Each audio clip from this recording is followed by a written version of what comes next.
So finally, the day has come. Pumunta kami ng Pampanga sa Clark kasi doon lang yung biyahe papunta ng Coron.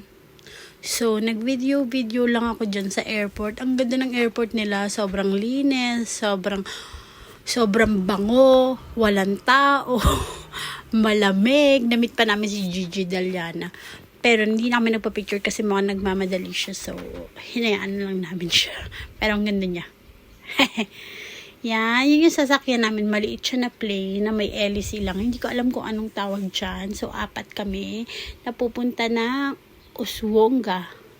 Hindi ko alam kung tama ba. Yan, so yan, nasa bus na kami. Pinakamagandang bus. Masasakyan ko. Charot. Ayan, so nag-video lang ako. So, ang sinakyan namin is Cebu Pacific. Yan. Siyempre, pang second ko pa lang na makakasakay ng eroplano. So, kinakabahan pa din ako. And medyo maalog siya. Nagpapanik ako. Katabi ko si Buding. Pero, siyempre, tuloy pa din ang pag-video. Kunyari, para makita ang ating reaction.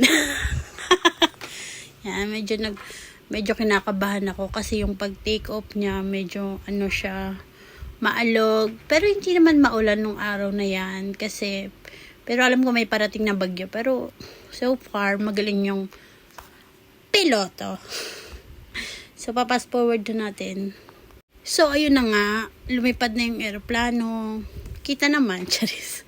And sobrang ganda kasi wala lang. Sobrang happy lang ako. Nakatakot siya pero at the same time masaya. Kasi hindi naman tayo lagi nakakasakay ng aeroplano. Medyo malabo yung salamin at puro gas-gas. Ayan. Malapit namin mag-landing yan sa Coron.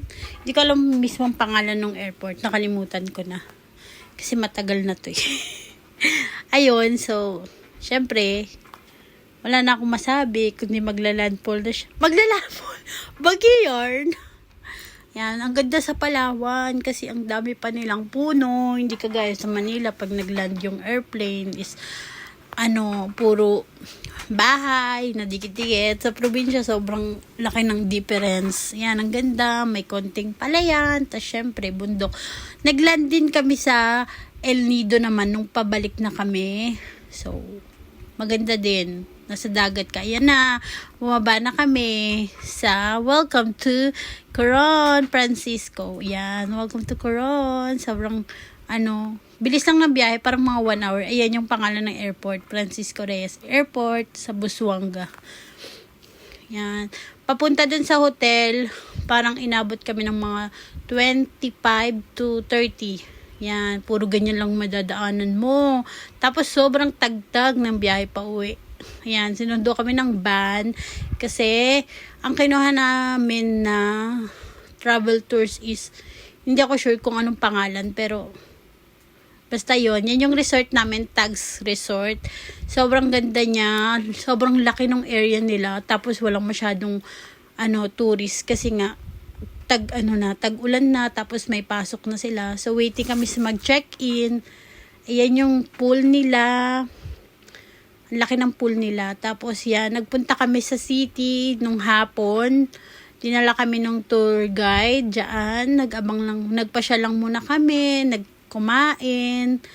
Tapos yan yung port nila. Hindi dyan dumadaong yung mga barko. Pero dyan yung dumadating yung mga sasakay sa barko. Ay sa bangka para mag-island hopping yan. Kumain kami dyan sa may Island Boy.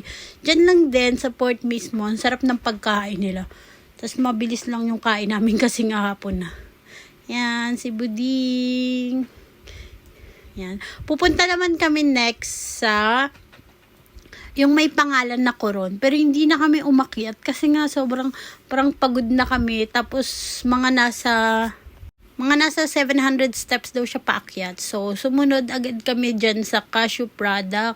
Yan, bumili lang kami ng mga konting pasalubong, ng mga cashew, dahil marami daw kasoy dyan, sabi ng tour guide namin. So, ewan ko, ba't madami? Basta sabi lang niya, parang nandun na siya ever since pa. Hindi siya tinanim. Tapos may free kami yan. May mga medyo pricey din konti, pero masarap yung mga kasoy nila. May pa-pretty sila pagpasok mo para kung anong gustong mapili. Yan. Pumunta kami sa Makinit Hot Spring the next day.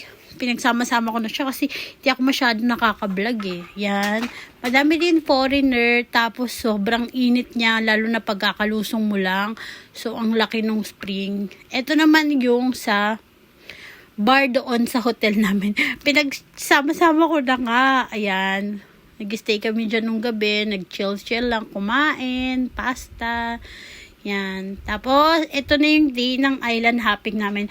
Wala akong masyadong video ng island hopping namin kasi nga, sobrang lakas ng alon. Like, humahampas talaga sa amin yung tubig. And wala akong protector ng cellphone. So, hindi ako naglalabas kasi mababasa talaga, malulunod talaga ng sobra. Kaya, hindi ako naglalabas ng cellphone. Yan yung day na yan. Yan, medyo haggard versosa na kakasimula pa lang ng araw. Yan. Arte-arte kami, nagkonting makeup kasi nga magpipicture. Yan. Siguro yung biyahe namin papunta dun sa island hopping is parang mga 30 to 40 minutes. Siguro mga ganong katagal. Pero hindi mo naman ma-feel na sobrang tagal. Tapos first stop namin is Kayangan Lake. Doon yung una namin. So, kailangan mo din mag-hike doon. Papunta doon sa kung saan ka nagpipicture. Siguro mga nasa 300 steps daw yung aakyatin. Medyo nakakapagod siya, pero carry bells naman. Ayan, dumating na kami sa Kayangan Lake. Ayan, bababa ka dyan. Marami ring turista. Ayan, tapos nandiyan yung mga bangka nyo. Maghihintay, magpe-prepare sila ng food habang nagwe-wait sa inyo. Sa amin kasi, hindi kami joiners. Ayan, naakyat ko dyan. Maglilista ka lang kayo ng pangalan, pero wala na kayong babayaran.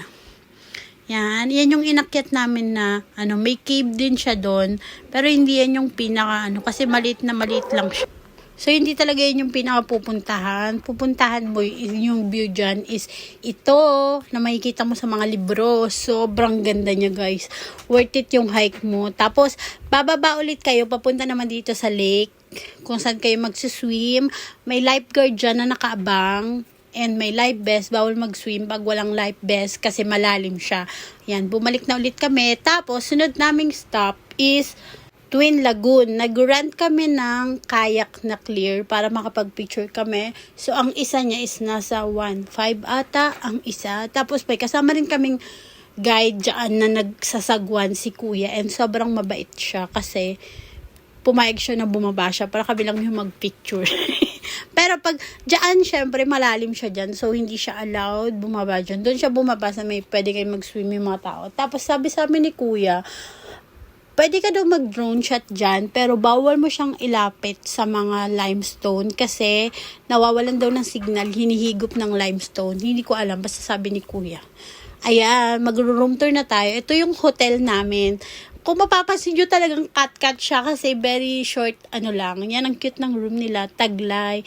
And then, mamaya na ako mag-room tour pala, is pupunta muna kami sa breakfast, magbe-breakfast muna kami. Sobrang laki talaga, guys, nung nila. Tapos, yung mga hotel talaga nila is medyo, babiyahe ka talaga mula sa proper na bayan nila, mula dun sa hotel. Pero, hindi naman ganun kalalayo, like mga 5 minutes lang, ganon. Pero, yun, ganon talaga. And, sobrang ganda dyan sa area. Ngayon lang ako nakakita ng nagdadamo na baka.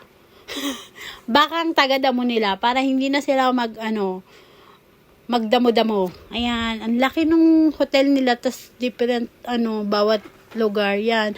So, kami nasa second floor kami. Tapos, parang sa area namin, sa taas, is walang naka-room. Sa baba meron. Sobrang tahimik talaga, guys. Sobrang, tapos dalawa yung pool nila. Dyan sa area na yun, meron dyan. Tapos doon sa may taas, meron pa yun yung malapit sa reception at saka sa buffet area nila. Ayan, ang ganda. Ang ganda pa ng mga pangalan nila. Like Talusi, ayan, Taga, yung pangalan ng mismong bar nila. Tapos yung room namin, ang pangalan Taglay. So, yan, very cute lang. Tapos, maulan siya. Maulan araw-araw. Like, nawawala siya. Pero, bumabalik din. Yan. Minsan, nag-swim din kami dyan. Wow, nag-swim. Ayan. So, nag-video lang ako kasi papunta kami niyan sa buffet kasi magbe-breakfast kami. May buffet din sila guys and everyday. Everyday. So, ayun. So, hindi ko alam kung galit ba sila sa pork kasi wala silang pork. Yung bacon nila is chicken, ham, tas mahilig sila sa pansit. Like, the day na dumating kami hanggang pang last day, siguro nag-change sila yung last day na namin. Like, 4 days kasi kami dyan. So, nung last day na, doon na sila nag-carbonara. So, mahilig sila, nagsasausage sila, pero wala silang mga red na hotdog, tocino, ganun. Pero puro chicken siya. Wala silang pork. May beef din sila. Ayan yung karugtong pang bata. Pwede kayong kumain dyan. Yan. Mayroon din silang fruits. Tapos, meron silang salads. Tapos yan, bibingka, yan, meron silang fried rice, tapos meron silang, ayan, pansit, tapos meron silang gulay, kung gusto nyo ng gulay, yan, para siyang stir fry lang, ganon. Tapos parang meron silang, yan, sausage, tapos meron silang, ano to, yan, beef tapa siya, wala talaga silang pork, yan, tapos yung bacon nila, chicken siya. Ayan. Tapos, meron din silang, soup. Tapos, may pancake sila. Like, lugaw ata yan. Hindi ako sure. Ayan. Room tour na siya, guys. Meron din siyang mga, mga cereal or breads. Ayan. Yung room namin is for 2. Tag-isa kami ng bed ni Bibe. Ayan. May vanity siya. Tapos, may electric fan sa taas. May aircon din. Yan. May cabinet. May bolt. Yan. Malaki yung bed. Para lalo na kung isa, kasya dalawa siya. I think may TV din kami, may painting. Tapos may mga charger sa gilid ng bed. And meron din kaming balcony. Pero yung balcony namin, hindi namin ina-open kasi naka-aircon kami. And yung balcony nila is, yan, yun yung likod niya is gubat-gubat. So pag gabi ang dilim niya. So hindi talaga kami nag-open ng curtain. Kasi natatakot ako. Yan, pero ang fresh lang. Sobrang parang ang chill lang nung place. Yan, tapos ito yung CR nila. Ang cute ng CR nila. Yan, syempre, meron nakasampay sa gilid kasi nandyan na yung mga pinang-swim namin nung shower. Sobrang lakas ng tubig shower. Tapos may sarili rin silang sabon, shampoo. Tapos yung sabon nila may tanglad. Tapos dyan sa sink, meron din siyang lotion, hand wash. Ayan, yung CR nila, may bidet. Ang cute ng basurahan nila ratan. Tapos meron din silang libreng, blower. May libre, hindi mo iuwi ha. Ibaborrow mo lang. Ayan, ang ganda ng CR nila. Grabe ang sarap ng tubig nilang lakas. Lalo na dito sa amin, sobrang hina. Ayan, yan na yung day na magsiswim na kami. Magsiswim na kami. Ay, hindi yata. Hindi ko na ma-remember. Basta nag-iikot kami kasi bago kami mga umuwi, nag-swimming muna kami. Yan, may bundok siya doon. Tapos, ito yung karugtong ng swimming nila. Swimming pool nila doon sa taas. So, nasa bayan. Nag-ikot kami bago kami umuwi kinabukasan. So, yan.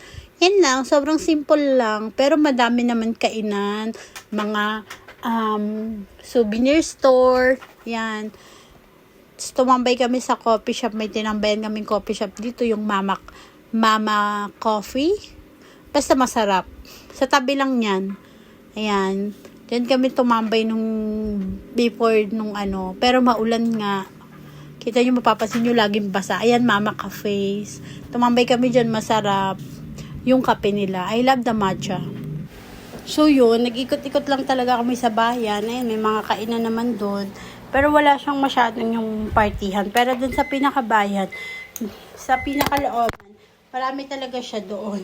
Pero dyan sa area na sa unahan kasi yan, kaya walang masyado. Pero kung gusto niyo naman, marami talaga kayong pagpipilian doon sa loob. May mga Mexican or iba-iba pa. Kaya kung talagang gusto niyo ng makakainan, madami dyan. Yan yung kinainan namin, yung best. Masarap yung ribs nila.